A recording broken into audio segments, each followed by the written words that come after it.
Subscribing to The Observer on YouTube couldn't be easier, and we're going to show you exactly how to do that.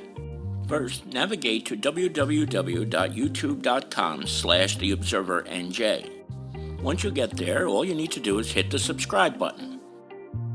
Next to the subscribe button, click the down arrow and then all. And that's it. You're subscribed, and now anytime The Observer is live, you will be notified. Hi again, everybody. It's Kevin Canessa coming to you live from the newsroom of The Observer and TheObserver.com on this, the 10th day of February in the year 2026. Sure hope you're enjoying your Tuesdays, no matter where it is you are in the Northeast. It is 33 degrees. At least some of the snow can go away, but man, it just seems like this is going to be here forever. But at any rate, as you do each and every Tuesday, welcome you into your home so that I can bring you this week's news. And before I get into what was in the newspaper this week and something big that's coming up in the Kearney Town Council meeting tonight, I have to talk to you about this tragic story that I just heard about an hour ago from the Essex County Prosecutor's Office. But you may already know about this poor young woman from Kearney. This is Estefania Delone. She's 25 years old, and she was killed over the weekend. And I wasn't sure if this was, you never know until you get all the details, whether the person that you're reading about is the same person. So I went through and looked back at old stories that we had, and then it matched up with the obituary, which appears on Mark Wiggins' website. And this was her in 2018. In 2018, she was a tremendous athlete in Kearney High School, and she wound up going to Bloomfield College, played for 4 years in Bloomfield College, and she wound up getting her college degree while she was a student there.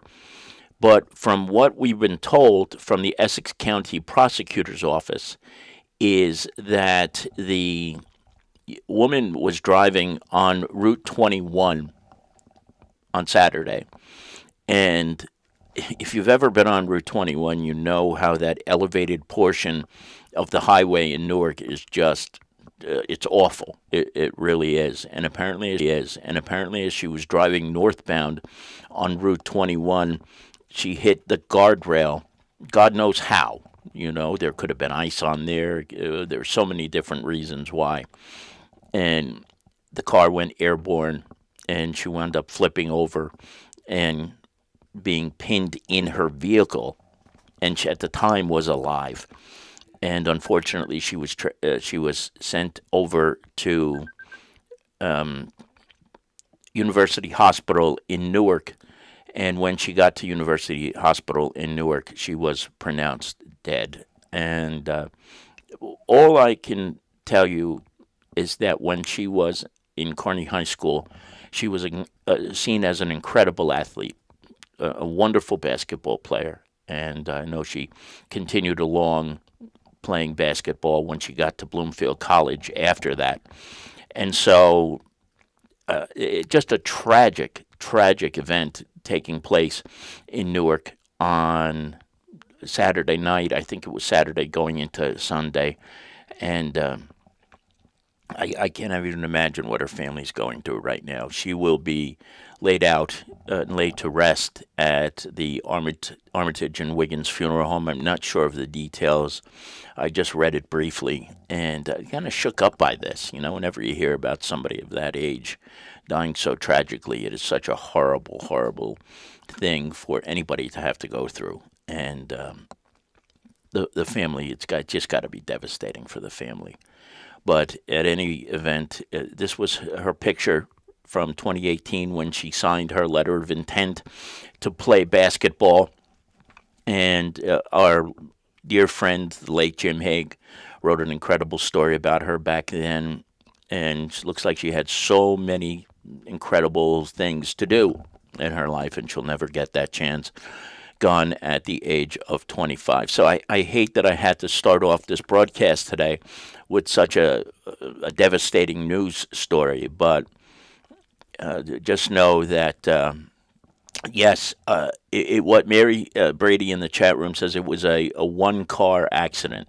There was no other cars involved, so it was not that somebody else hit her or she hit somebody. Maybe she just lost control of the car. We don't know. They're still investigating it. Is the Essex County Prosecutor's Office, and when we get any information about it, we'll let you know about it. But God rest her. God rest her soul. For Estefania Delone, who you see right here on the screen. I want to welcome in a whole bunch of people who are here watching us today. First, it is Larry Hanlon. Larry, good afternoon. Chris Brown is also here with us today. Carol Manley is probably down the shore where it's just as cold as it is right here. Good to see you, Carol. Sharon McCune is here with us. Sharon, good to see you. Lori Brado is also here with us, and Mary Brady, who was in the chat room a few seconds ago. Here's what her comment was. Of course, it was about the accident on Route 21, and is she ever right? It happens way too often on Route 21. Anybody who may be in the background and watching us as well, we welcome you to the program also. Now, this is something that may cause. Okay, I'm going to give this a few minutes. I don't know if we're back on the air or not. And if anybody watching can just kind of drop me a note in the chat room. We had an outage just briefly, so let me just take a look and see. Or if anybody's in the chat room, just say something if you don't mind. But bear with me for a second. I want to see if this is. Yeah, it is. Okay. All right. Anyway, we got cut off. The internet dropped out for a couple of seconds, and now we are back. And what you see here on the screen is the resolution that the town of Kearney is proposing when it comes to ICE. It is not in any way saying that ICE may not operate in Kearney. I think that needs to be perfectly clear, because there's going to be a divided sector of people who are just watching this broadcast right this very moment, who are going to instantly think that the town of Kearney is telling ICE they can't be here. That is just the furthest from the truth. What it will do, if it passes at the meeting tonight, is dictate how things will go in the town of Kearney if there are police officers in the area or anything of that nature. So that's why we're going to go through this one piece at a time. And this resolution has to be voted upon. So I want it to be perfectly clear that it is not the law of the land just yet. They're going to vote on this tonight at 7 o'clock, somewhere in that area. And you see what the beginning of it says about the the enforcement and all this other stuff that is on here. So now I'm trying to move this, and of course it seems like it's locked. So just bear with me for a second. So I'm going to slide this up a little bit and look at some of the limitations and things that are going to be put on police officers and other town employees. A limitation on assistance. Number one, the police department will not initiate contact, stop, detain, or investigate individuals solely for the purpose of determining immigration status. That is the job of ICE. Immigrations and Customs Enforcement does that job. It is not the role of the municipal police department, not just here in Kearney, but everywhere, to perform those type of operations. So all this is doing is clarifying that if there is an immigration operation in the town of Kearney, it will not be at the hands of the Kearney Police Department. And you could probably apply this to just about any other municipality's police department. No voluntary detainer compliance. The police department will not honor or comply with ICE immigration detainer requests unless accompanied by a judicial warrant signed by a federal judge or magistrate. One of the reasons that this had to be put in Kearney to be clarified is that there have been numerous occasions where judicial warrants were not present And when they're not present, they're not supposed to be honored. It is that simple. If there is a judicial warrant signed, however, the department will comply with the warrant. Non-participation in operations. The Kearney Police Department will not participate in, assist with, or provide resources, personnel, vehicle, office space for ICE-led operations, including raids, arrests, sweeps, unless required by a to address an immediate and serious criminal threat. So, in this case, when you see an operation, if you happen to witness one when it happens, and it has happened in Kearney, if you happen to see this, you will not see any Kearney police officers involved in the operation unless the warrant directs them to participate. And again, it seems like we are having trouble with this broadcast, and I apologize for that. I have no idea what's going on. I hope you're still here with us. Confidentiality of information. The police department will not share non-public information regarding the release date or home address of inmates with ICE. In other words, if a person is behind bars in Kearney, they will not inform ICE if they are being released. And that is very common, very common. There is no obligation for a municipal police department, not just in New Jersey, to inform ICE if somebody is being released who may be wanted by that agency. Number 5, courthouse protection. ICE agents are not permitted to make arrests inside municipal courtrooms or within the secure private areas of the court. That is pretty self-explanatory. If you go to court in the town of Kearney for municipal court, they will not permit ICE agents to enter the courtroom at any point in time. Rejecting detainer requests. Number 6. Policies should be considered that refuse to hold individuals beyond their release date solely on an ICE detainer to the extent that ICE detainers are voluntary requests.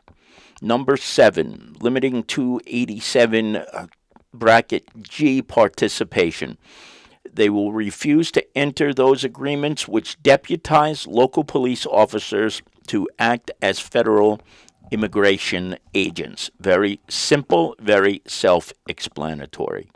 Limiting information sharing, which will restrict the proactive sharing of inmate information, etc., with ICE agents. That's been sort of repeated a couple of times with some of the other bullet points in the resolution. Number 9, restricting access. The town of Kearney will deny ICE agents access to jail facilities without a judicial warrant or preventing interviews without legal counsel present. Again, this is not saying that they are rejecting anything of the work that ICE has to perform. They are just simply saying if there is not a judicial warrant, they will not be allowed to use jail facilities to do so. And finally, number 10, prioritizing local resources. And this is something that has been debated and talked about a lot on television over the last couple of weeks. The local law enforcement agencies are supposed to be doing nothing but protecting the people of a given municipality, town, city, whatever. At no point should a local police officer be required to enforce federal civil immigration law. It is not their responsibility before 2024. It has not been the responsibility after or at any point in time. And that is what the town of Kearney is doing right now. They are basically expressing all of the different possible scenarios that may be faced by somebody or a police officer in the town of Kearney in the coming weeks, months, years, however long this goes on for. So, the Kearney Town Council meets tonight at 7 o'clock. I'm sure there will be a discussion about this at the meeting, and they will then take a vote on whether to put this policy into effect. I seem to think it will pass, and I do believe it will probably be a unanimous vote, but it's also being done to protect the people of Kearney, to protect the people who work in the police department and who have to deal with these types of things on a regular basis. And this was something that you have not seen necessarily, those types of things being spelled out very, very clearly in other municipalities. And I think it's a very good move to do this and to make it very, very clear that a local police department is here to perform local police operations and that federal agencies are on their own because that's what they're charged with performing. So I hope this makes some kind of sense. We will watch and see what happens tonight at the council meeting, whether or not this is passed. And when we get word on whether or not it passes, we will certainly bring it to you at some point, whether it's tonight or tomorrow at some point. We will see. But that's coming up tonight at about 7 o'clock. And there's other things that have to go on at the meeting tonight. This is, of course, not the only agenda item, but we will bring it to your attention once we know for sure what happens and what the vote is and what they've said. In fact, we may even be able to show you some clips for it sometime tomorrow.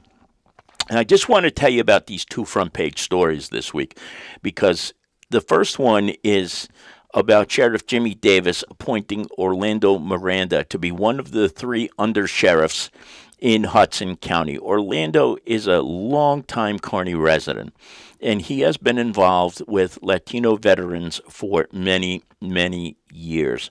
And the picture that you see of him from our front page this week was actually taken on Veterans Day in 2024. He had a speaking role at the event in the town of Kearney. This is a great move by the sheriff because Orlando is a career military man. He was in the United States Army, served in Iraq, and has been involved since he retired from the military in 2023 with Veterans and Military Affairs here in New Jersey, but more specifically for Latino veterans. And he will be responsible for courtroom operations in the Hudson County Sheriff's Office. He's going to do a great job. He really is, and he's a very, very nice man. I had a chance to meet him a couple of years ago and saw him at the Greeks over the weekend, and we wish him well in his new position, but I think he's going to do a fantastic job.